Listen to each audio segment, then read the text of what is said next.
आइए आज हम आपको लेकर चलते हैं उत्तराखंड के चंपावत जिले में लगभग 3000 फीट की अन्नपूर्णा चोटी पर विराजमान मां पूर्णागिरि धाम की पावन यात्रा पर। सबसे पहले हम ट्रेन से पहुंचते हैं टनकपुर, जहां से शुरू होती है इस दिव्य यात्रा की असली अनुभूति।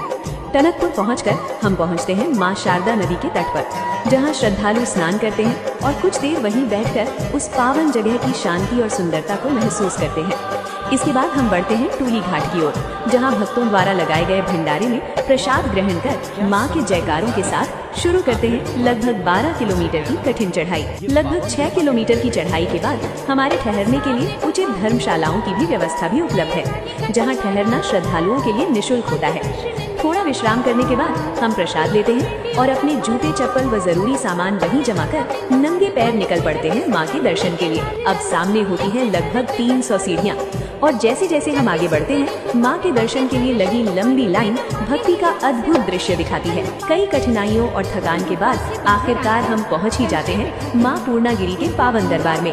मां के दर्शन करते ही मन को एक अलग ही सुकून और अद्भुत शांति का अनुभव होता है। मान्यता है कि मां के दर्शन के बाद मां पूर्णागिरि के परम भक्त सिद्ध बाबा के दर्शन करने के पश्चात ही ये यात्रा संपूर्ण मानी जाती है। तत्पश्चात हम सिद्ध बाबा के लिए निकल पड़ते हैं, जो कि भारत नेपाल की सीमा पर विराजमान है। सिद्ध बाबा के दर्शन के बाद अपनी यात्रा को यहीं पे विराम देते हैं और प्रार्थना करते हैं कि पूर्णागिरि वाली मां हर साल ऐसे ही अपने दरबार का बुलावा भेजती रहे। हर साल आऊंगा जैसे इस बार आया हूँ।